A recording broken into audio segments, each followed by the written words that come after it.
Well, welcome. It's great to have you back in Austin, Phill. This is Phillip Beach, a wonderful osteopath, acupuncturist from New Zealand, who I'm really, really honored to have here once again in Austin. He was here last year with us, and so the opportunity to come back again and deepen the conversation is so important. And so this small tutorial, this little interview that we're going to do right now is really to deepen some explorations and some thoughts in certain areas. And that's really the inquiry that we're in, the value of inquiry, the value of looking at a topic and looking at it from many sides, not necessarily having one answer.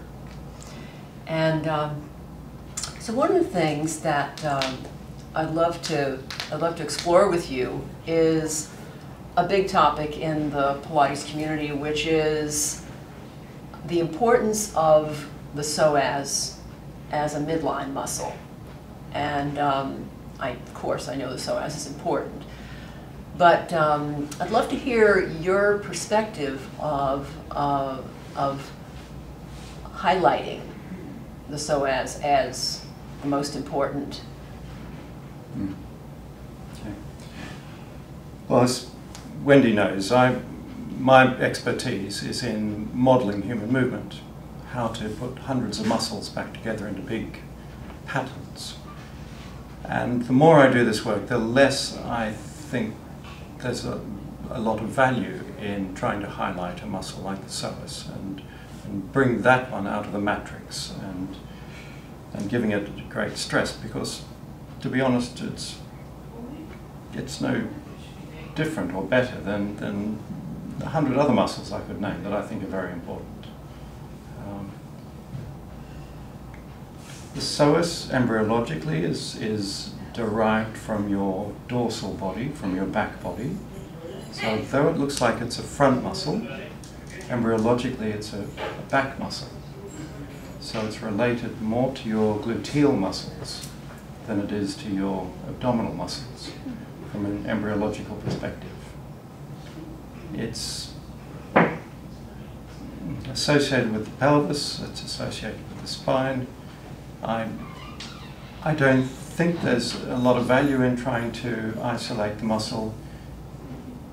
From my perspective, it's these emergent properties, emergent shapes that we're sitting in now, and standing and walking and running. This is how you see whether or not your psoas is functioning well. Not to try and get a living person or a dead person and dismembering them to get into this deep muscle that we can't even touch from the outside.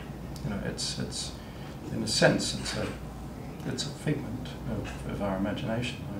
So you're really saying that once again it's all about relationship. It's really about going back to the psoas in relationship to it lives in an else. Ecology of muscles and an ecology of joints. Right. And it's the only way to understand these. I think you're going down a wrong rabbit hole if you try and look at individual muscles. It's like looking at Shakespeare and saying, what letters does he use? You know, Shakespeare's obviously using all the letters. So to try and say we're going to just concentrate on the B's in Shakespeare, you lose Shakespeare. So in the same way, you need all of your muscles, and it's the tune, it's the relationship in 3D and in time that is the important part. It was interesting, there was a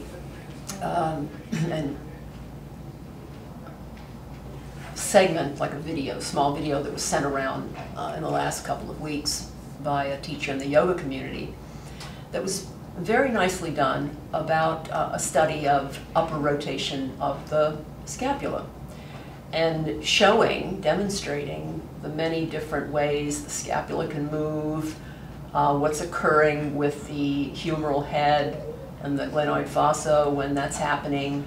And I thought, this is all very, very nice. You know, so it was nice to show the movement, and it was done very nicely. But then toward the end, and he's talking about whole body and all that, and at the very end, it just caught me because he said, and the muscles that move the scapula in upper rotation are the trapezius and the serratus anterior. And I thought, really? You know, I mean, it once again went back to the old, you know, what are these naming yeah. muscles. No real consideration of what it takes for the diaphragm to support, what it takes for the axial skeleton to support. What it, you know, it's like just looking at. It's not about the scapula doing something, it's about the body in relationship to the movement. So I think what you said, and what you're, you know, really, what you've developed richly in your work is such a crucial study for teachers, Pilates teachers, yoga teachers, all movement teachers, body workers, to really get begin to develop a language and a way of seeing what's happening, rather than coming from a belief system of learned information. To really look at, you know, look at how we're formed. I think we need to look at patterns. We need to step away from individual muscles and look at how they work in large patterns. Because when I do something, my brain doesn't think at all in terms of individual muscles. It thinks in terms of patterns. I want to externally rotate. I want to flex. You know, I want to side bend. And so your brain is constantly morphing patterns, Right. not named muscles. And because they form a single matrix, I would suggest to you that, well, the more I do this work, the less I see the difference between the arms and the legs, for example. You know, embryologically, the arms and the legs come from a single developmental field. And if you're tight in your legs, it will have ramifications in your arms. And no amount of trying to drop this will make much difference when the patterns run right through your whole physique. This is why we need better models. The core of developing an insight into the ease and the dis-ease of human movement is through modeling, through trying to understand the deeper patterns. And that's what I call the contractile field. Excellent. Thank you. Thank you. Okay, we'll be back.